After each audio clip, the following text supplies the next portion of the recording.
And now, the best 60-ish seconds of your week.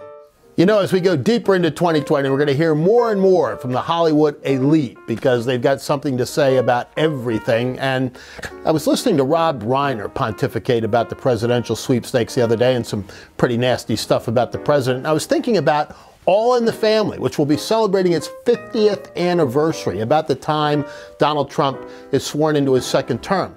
Now, Rob Reiner might remember that there's a little tidbit to history there, that Mickey Rooney was originally scheduled to play Archie Bunker, that Harrison Ford was to have his role, and that Penny Marshall was slated to be Gloria, which was ultimately played by Sally Struthers. Penny Marshall was married to Rob Reiner at the time. That might have been interesting on the set. But Rob Reiner will always be the meathead. Frankly, so will most of his political views. Anyway, to more serious stuff, because this week we saw Super Tuesday, or if you're Joe Biden, Super Thursday. And what a difference 72 hours makes. Shortly before the South Carolina primary, Joe Biden's political obituary had been written by just about every major journalist. He had finished fourth and fifth in distant positions in the previous three contests and was all but written off. But James Clyburn, some others in South Carolina, the African-American vote there, vaulted him to a big win. That doesn't always push you ahead, but the dominoes quickly fell as others in the Democratic race got out in order to make way for Biden on Super Tuesday/Thursday, and he emerged a pretty big winner on Super Tuesday. He had a very good night. Bernie Sanders had a decent night, carried the big kahuna, California, and a couple of other states, including his own. Mike Bloomberg had a really bad night, and Elizabeth Warren had a frightful night, finishing third in her home state. Both Bloomberg and Warren got out. Warren took a little bit longer. But think about what Mike Bloomberg did. Over $500 million of his own money invested in picking up a few delegates from American Samoa on Super Tuesday.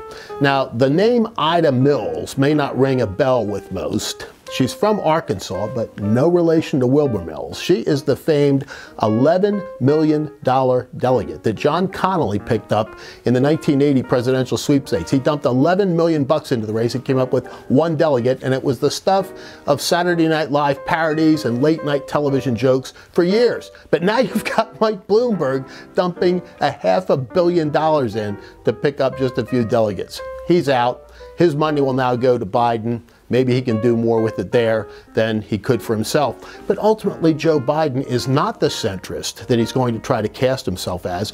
Just look at his tax plan and the trillions of dollars that he would drain out of the economy with his tax plan.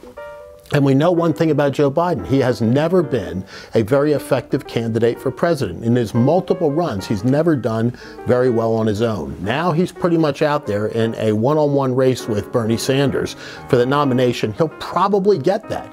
But then he's got to face Donald Trump, who had a very good night on Super Tuesday himself with incredible turnout on the Republican side, something that few had expected, particularly since there was only really a single candidate on the ballot. There might have been Bill Weld here or there, but it's not a race at all. And so the enthusiasm that is in existence and full view on the Republican side is significant.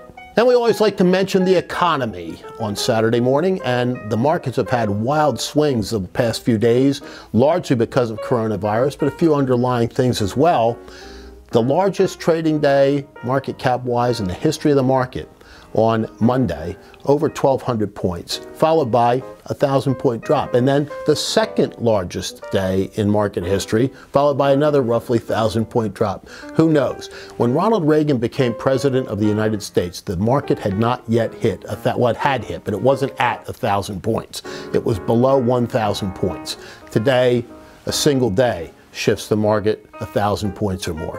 So we're hopeful that the coronavirus thing will not continue to impact the economy here or around the world, and that the gains of the Trump economy will continue to grow throughout 2020. And Chuck Schumer this week had a few things to say.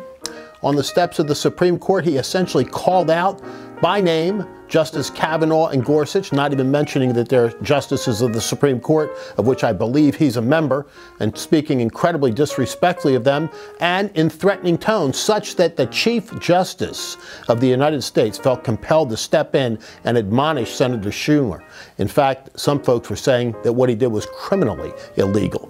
He apologized, but as a communications person who does a little bit of crisis communications work, it might have been, and still might be, a good idea for him to hike down to the Supreme Court and apologize to Justices Gorsuch and Kavanaugh personally.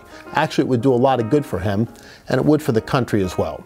Finally, this next week is championship week. The conference championships will be decided across the scan of college basketball as we prepare for March Madness. I'll be in New York at the Big East tournament. I hope you will be tuning in to your favorite conference championship, because this is one of the great weeks of sports. And then comes March Madness. But for now, that is the best 60-ish seconds of your week.